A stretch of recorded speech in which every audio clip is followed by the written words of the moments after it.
Blog Talk Radio. Hello, everyone. Good morning. This is Lori Smith on Blog Talk Radio. This is Worldwide Epidemic of Child Abuse and Human Rights Abuses. I'm so happy to be here. It's 7:30 in the morning here in Calgary, Alberta, Saturday morning, July the 10th. It's a beautiful morning. I'm just having some coffee, waking up, and glad to be here and be able to do these shows. And appreciate everybody who's tuning in and listening to my shows and passing them on. It's awesome. It's a 30-minute live internet streaming radio broadcast from blogtalkradio.com. Chat room is open if anybody would like to sit in there and is awake and wants to hang out in the chat room. That's great. This is it's a great opportunity really to talk about the whole issue of child abuse and human rights abuses around the world. Right. My focus recently has been nationally. But I was intentionally, when I first got involved here about 3 years ago, really decided it was something I felt I had to do to get involved internationally, as I really felt I was being kind of led to get involved with child rights, human rights internationally, around the world. So, and then I started to feel, after I was sort of busy for a couple of years doing that I better get involved nationally as well, because I thought, why am I just, only, concerned about the whole issues regarding child abuse, human rights abuses, domestic violence, and women's rights and whatnot, with it, on a worldwide scale. And we have so many problems here in North America that I thought I really need to be, getting involved here as well. So that's what happened. And so I thought, well, I might include just one show a week on the whole issue of worldwide epidemic of child abuse and human rights abuses. Right, such a huge problem. All we have to do is just open up the newspaper, turn on the TV, and go online for a few minutes, and you can see everywhere that the world really hasn't come all that far,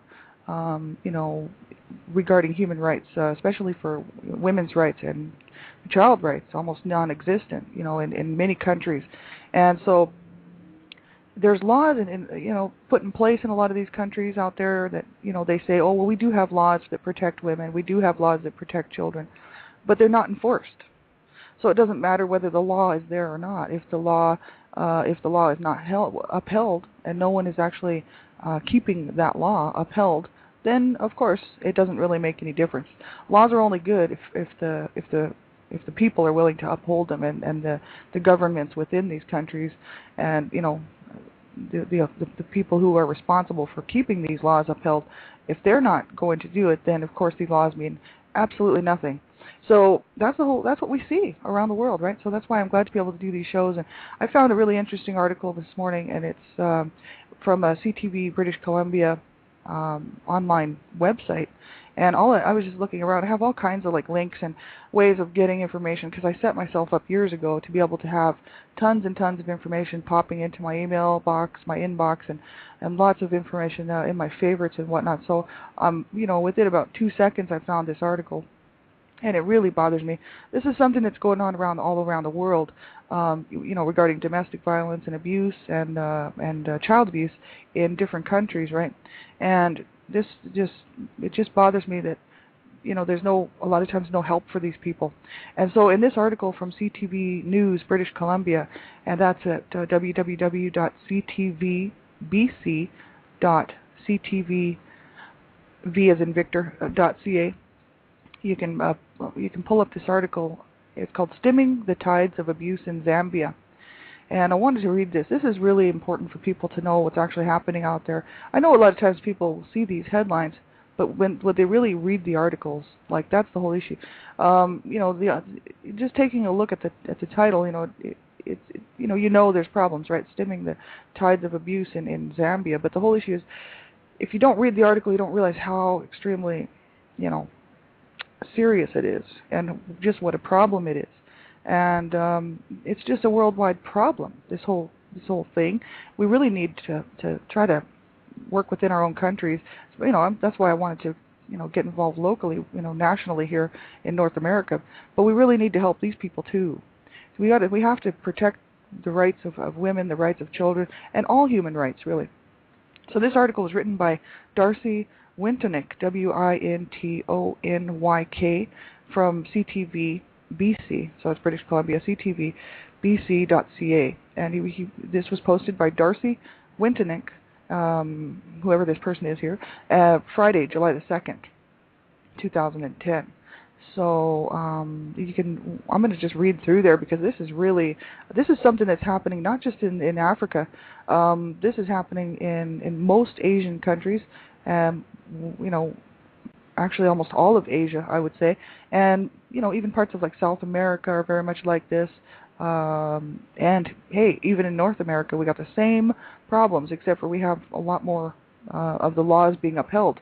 We still have the same issues. They're still doing these horrible things to people, but when they do get caught, they generally do get, you know, have to do some time, and they're really brought up on charges, and they're really, you know, thankfully, like thank God we do have these laws put in place, because you know it does kind of help a little bit. It's just that it needs to change. You know, this is just ridiculous that this stuff is still going on, and in the seriousness of it in these other countries is what I want to bring attention to today, because this article is awesome. Now, forgive me for mispronouncing things, because this is from Zambia, you know, so I might not get all the words, you know, pronounced properly, because I don't speak that language, right? But I'll try my best. It says, Mazabuka, Zambia.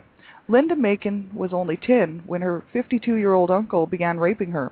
Because she was orphaned as an infant, he was Linda's only father figure, and the man who kept her fed and clothed after the death of her parents. The abuse went on for 4 years before he was caught red-handed by his wife. So this woman's 52-year-old uncle started raping her when she was 10 years old. And then it went on for 4 years, and then he was caught by his wife. So Linda is now one of 4 young residents at the City of Joy shelter in Mazabuka, Zambia, a small town west of the capital city of Lusaka. Sheltered from the bright midday sun on the concrete patio of one of the 5 large homes still under construction in the sprawling suburban compound, the shy teen sits beating a necklace embossed with peace signs. And this is quote-unquote, "I never want to go home again," she tells me, her voice soft. Her uncle, a witch doctor, is now behind bars and faces a minimum of 15 years in prison. Linda just learned she is infected with HIV. As in Linda's case, most abuse against women and children in Zambia is at the hands of men in positions of power in their lives, a father, an uncle, a teacher, a pastor. Girls are often blamed for the abuse by their families and the community. Now, doesn't that sound familiar? This is this sort of a worldwide thing. It's not just North American. It's not just somewhere else. This is sort of the way that people treat the victims and survivors of abuse, and especially child sexual abuse. Right? They always blame they blame the child. You know what I mean? Or they blame someone else. But it's never putting the blame where the blame should fall, and that's on the person who perpetrated the crime, because it's a crime. So that's the whole issue. It's a crime to abuse a child, and it's a crime to sexually abuse a child. It's a crime, it's a criminal offense, right? So I hope everybody knows that. Domestic abuse in Zambia, it says, they are accused of being the cause. The girls feel guilty. It's the African way, says Sister Maria Mazzoni, an Italian nun who runs day-to-day operations at the shelter. Young girls here are especially vulnerable to exploitation by men, while highly desirable for their virgin status.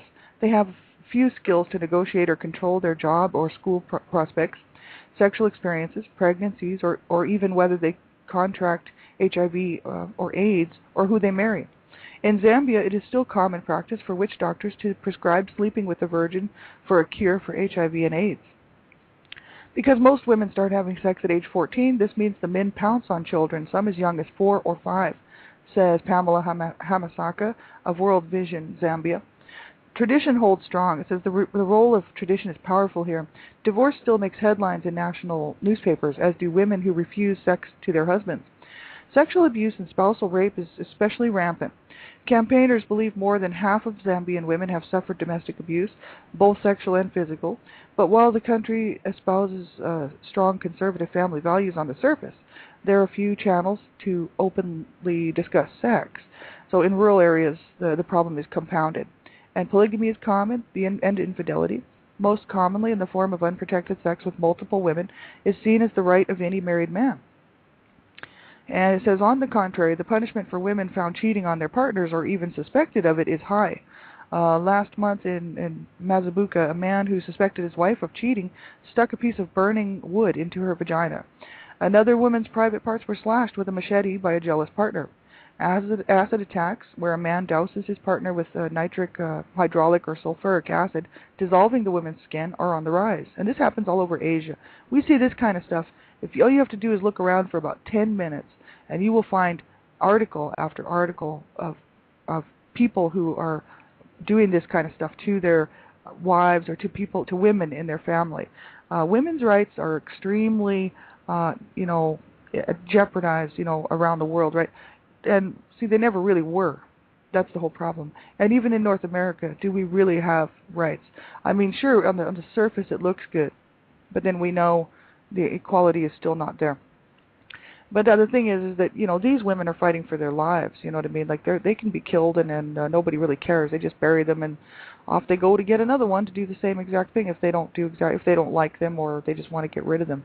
And we see this, I do a lot of study on Afghanistan, because Afghanistan sits in my heart. The women and children over there have no rights, period. And, children, they might have some rights, but the women have no rights. And so it's absolutely ridiculous what's happening over there. I keep a real close eye on Afghanistan and what's happening with the people. I'm not so much interested in the politics. I don't care. What I care about is the people and the stuff that's going on with these women and children. They have no access to health care. They are not allowed to talk to anybody outside the family, these women, right? So they can't even see a doctor half the time. They're not allowed to walk unaccompanied anywhere. And so if there's a male, even a male child in the family who doesn't want to walk with the woman to the doctor, then she can't go. And so, and they're not allowed to seek any kind of outside assistance from the family, right? So, if there's problems, they'll just burn them like this. They'll just set them on fire or pour acid on them and just allow them to suffer and die like that. And this happens all over Asia. We see, all you have to do is just look in the paper, or look online especially, because that's where you can get way more information. But it's just tons and tons of articles out there about these women and children who are having to deal with this stuff, all at the hands of men, and sometimes other family members who believe they should be punished for something they've done, like a mother-in-law. That's always kind of common. I've seen lots of that in these articles. A mother-in-law thinks that her daughter-in-law is not pleasing her husband, so she'll just kill her, or like burn her or whatever, right? Absolutely horrible, and I really think that it's ignorance is what it is. I'm sorry. I hate to call people ignorant, but you know what? Some of these people are really ignorant and backwards and just really need to come up to the the year 2010 with the rest of us. This is absolutely ridiculous that this is still going on and they think it's okay. Anyone who thinks that abuse is okay is wrong in my books and really needs some huge psychological help, you know what I mean? Psychotherapy. Because it's wrong, and you can't ever make it right. You know what I mean? We can't ever make abuse right. So that's the whole issue with me. It really bothers me to see stuff like this. And so the men, there's no punishment for them. They can. It's their right to go and sleep with all these women, even though they're married. So but then when they see, let's say they even suspect that their wife or their partner is cheating on them, they can kill them or they can do whatever they want to them. So the women have no rights and the men have all the rights. And this is typical all around the world. And it makes me sick to my stomach. And I hope that everybody will get mad someday. I know people, there's a lot of mad people out there that are angry about this, but I hope that the world gets mad and stands up and starts doing something about this. There's no excuse for this behavior, and it's not like we live in the Stone Age, you know what I mean? This is like 2010. Let's get with the program. One group of people said, hey, we need women's rights, we need child rights, and so why not join that group? The whole world really needs to get on the bandwagon here. But unfortunately, it has a lot to do with education, and these people are growing up like this. This is their traditions, so they... it's going to take generation after generation of becoming educated for these people to actually begin to even come close to where the rest of the world is regarding human rights. It's very sad, because in the meantime, look how many people are going to be slashed with, women and children are going to be slashed with machetes, or have burning wood stuck into their vaginas because they're accused of or suspected of having an affair or being unfaithful to their husbands. I mean, this is ridiculous.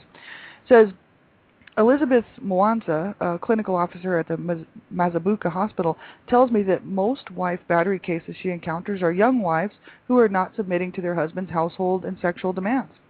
It said in Tonga, the men use animal skins to beat women. One woman's buttocks were so lacerated she couldn't even sit, she said. Servitude to men is taught from a young age in Zambia. When girls have their first period, they're taken into seclusion for a month and taught how to be a woman by an Alingizi, a wise older woman. And lessons include traditional family values, how to treat your husband's family, and of course, how to keep a man happy, including pleasing him sexually. So these girls, as soon as they have their first period, they're taken into seclusion for a month and taught by these wise women, these wise older women of their tribe, their clan, or their people, right? And they're taught the traditions of how to allow yourself to be abused, right? Because that's all they're doing. They're passing on their family traditions of how to let a man completely abuse you and kill you, and because they don't have a choice. It's not like they can change that themselves. They'd have to all of a sudden take up arms like these other women that did years and years ago and fight for their rights. And how many are going to be willing to do that? With the fact that the people, they'd be killed, right, if they don't go along with it.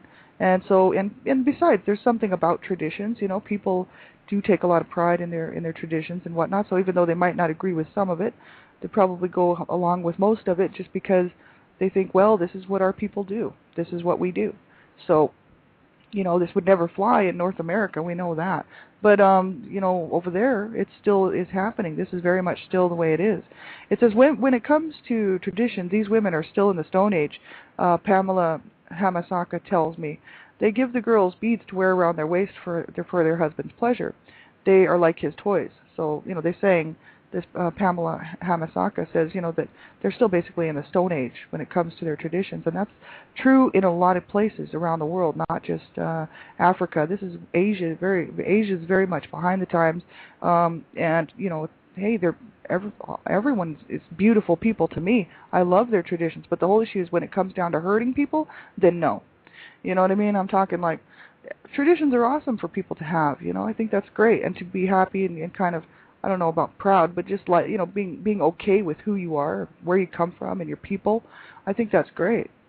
But when it comes to hurting people, then I have to I have to say, no, I don't agree with it then, right? It's like a family who has a tradition of beating up their children at least once a day. Well, that's not, a good tradition to have. But that there's sick people out there that probably do have that sort of thing going on.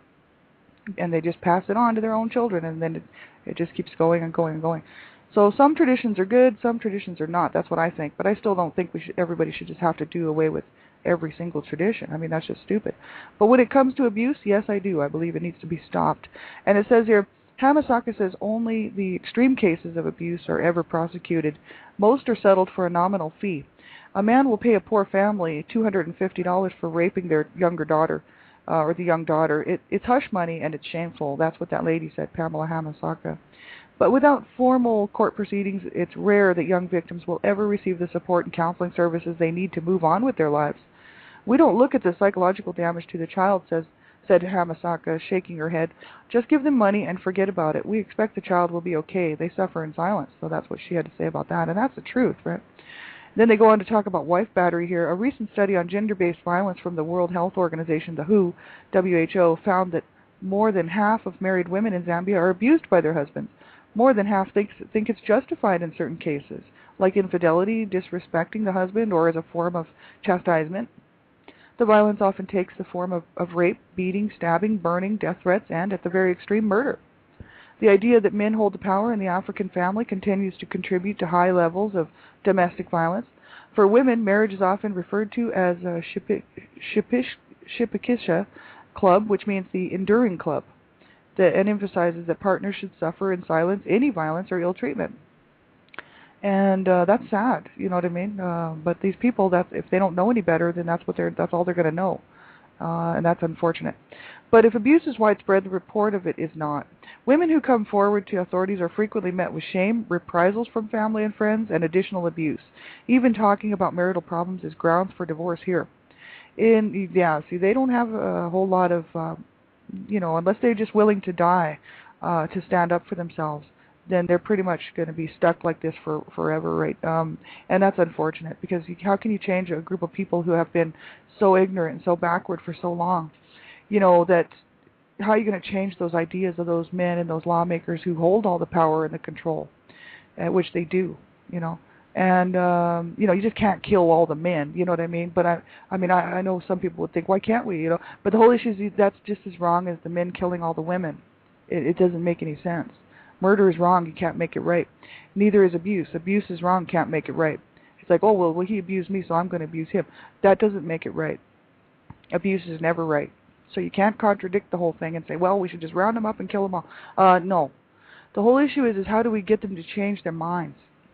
That's what they have to have, a change of mind and a change of heart to realize that they shouldn't be treating their families like this and other women like this, you know what I mean? It's going to take really some education, and I think it's going to take many, many, many, many generations to change this whole thing for these people, because these generations are going to have to die off, like even the kids that are born today will have to die off before there'll be any change, because the lack of education.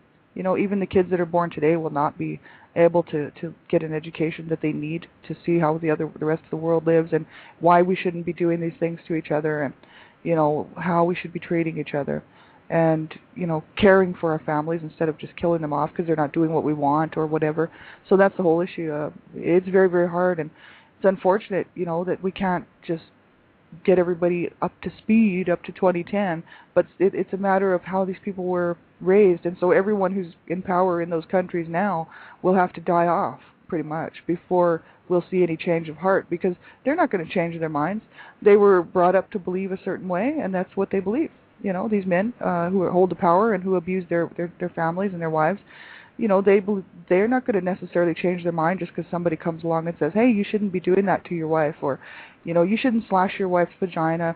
You shouldn't stick a piece of burning wood into your wife's vagina. You know, it's like, can we stick a piece of burning wood up your ass? You know what I mean? It's like, see, there's something wrong with someone, excuse me, but you know what? There's something wrong with a man who would think it's okay to stick a piece of burning wood into a woman's vagina and not think it's okay to stick a piece of burning wood up his own ass. You know what I'm saying? That is wrong. If somebody doesn't actually sit there and get extremely pissed off about this, if you're listening to this right now and you are not extremely mad about that one particular sentence in this article, then there's something wrong with the world, right? There's something wrong with you. There's something wrong with the world. This makes me angry. I'm a woman, and if someone did that to me, I would die to get back at them. If someone did that to me, and I would kill them, and then of course I'd be killed, but that's okay, because you know what? No one has the right to stick anything into a woman's vagina that the woman doesn't say is okay. You know what I'm saying? So this is wrong, and if people just want to glance over these articles and just read them and think, oh, well, it's okay, just another day, off I go to get myself a new pair of shoes, and they don't stop to think about what a piss-off this is, that women are having to deal with this garbage all around the world, and including North America, because we have not gotten that far over here either. You know what I'm saying? People like to think that we have, you know, but it's all a big farce, because we haven't. Men are still doing disgusting and degrading acts to their wives. They're still abusing their wives. They're still abusing their children. Women are abusing their children. Women are abusing their husbands. This has not changed. You know what I mean? The only thing that has changed is the government has allotted some funding, you know, and people have, you know, private donations and whatnot to groups who are actually trying to help these people. But nothing has really changed. This is still happening today. And it will continue to happen until the world takes a different view on this whole situation. It's like most people, if they have not ever been abused, they just don't care. And the rest of us are all trying to pick up the pieces and trying to help, you know.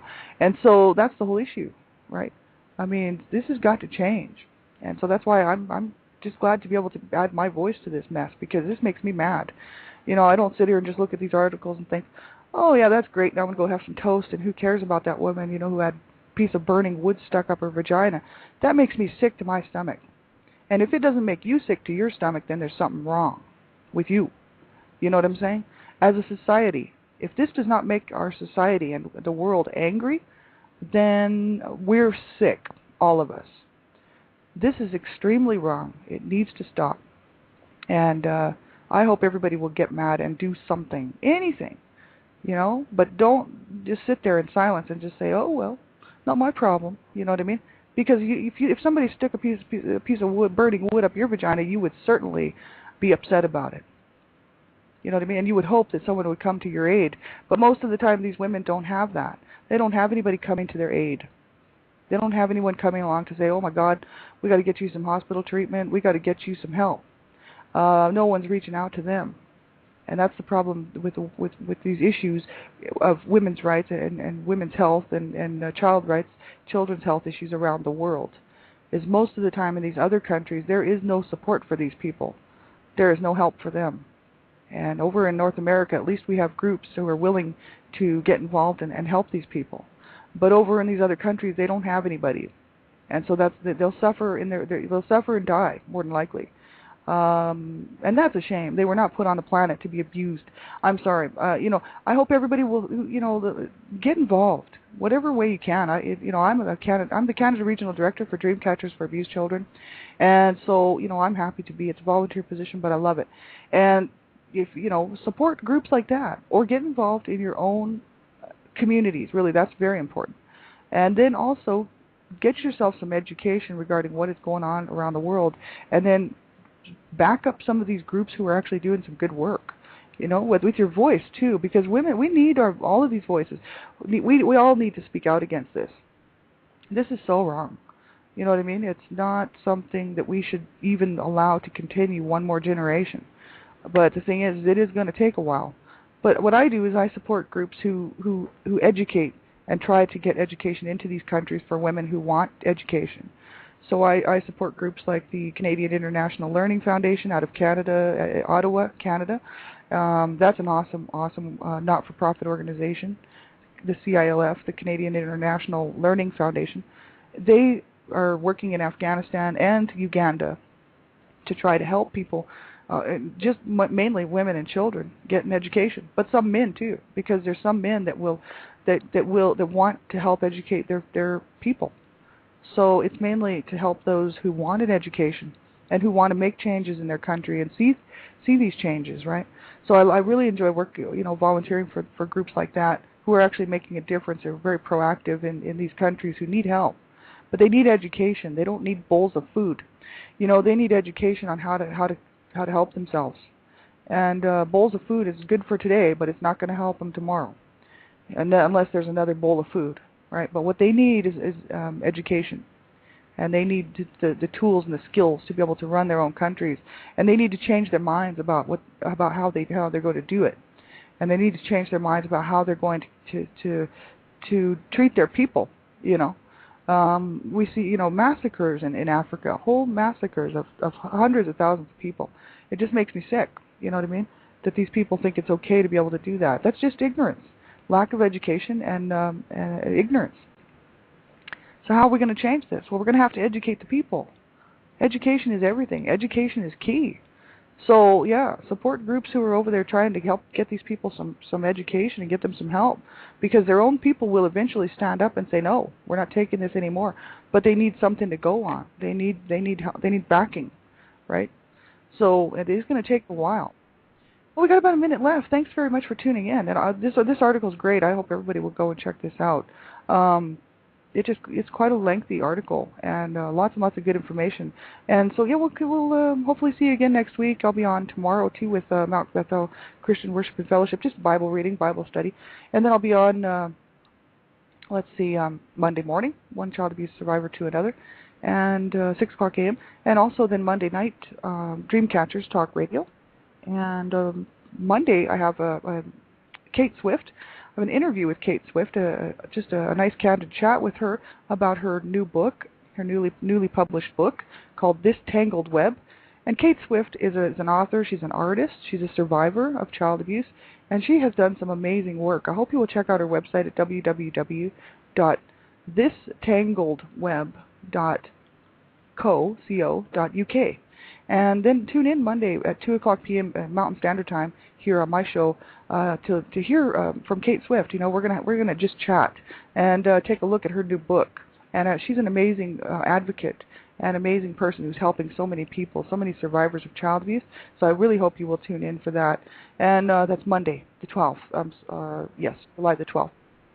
And so have a great day, everybody. Take care of yourselves, and have a wonderful weekend. Just be safe and keep yourselves nice and safe and well. Until next time. Bye-bye.